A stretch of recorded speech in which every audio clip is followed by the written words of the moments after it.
How y'all doing? Faster Goes the Podcast, DJ Laudy, Daudy. Today's short vid segment is going to detail the current beef that is still going on January 10th, 2026 between Michael Jordan and Isiah Thomas. What sparked my interest in wanting to do this short vid podcast segment simply because of Isiah Thomas's opinion when he was asked the question, who's the greater basketball player between Michael Jordan and LeBron James, in which he said LeBron James.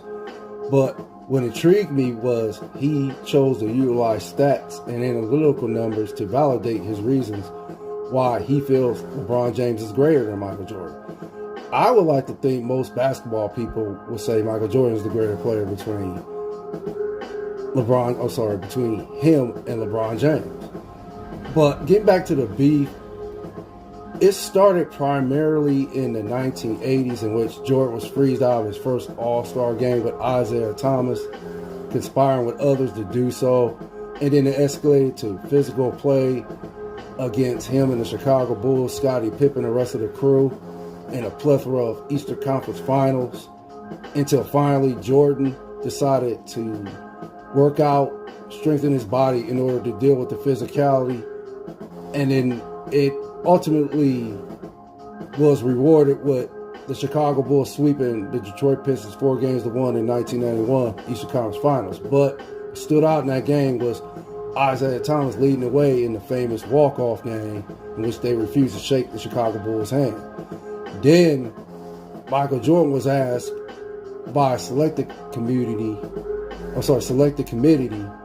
in which they was recruiting players for their very first dream team, Olympic team.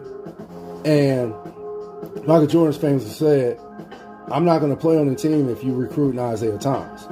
And then, of course, Isiah Thomas was not recruited. Instead, John Stockton was the one that was selected to take his place.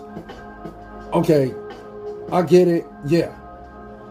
On both sides, it's kind of like, let it go. It's been decades since this beef took place, but at the end of the day, or should I say at the end of the day, you gotta let it go. It's just that simple. It's just, they're great players. Isiah Thomas and Michael Jordan, they're two great players to allow this beef to continue to this day. That's all the report. Faster Goes the Podcast. DJ Laudy, Daudy. You and your families take care, stay blessed, safe, one love. If you like the short video segment, hit the like, subscribe button. My podcast is your podcast. Later.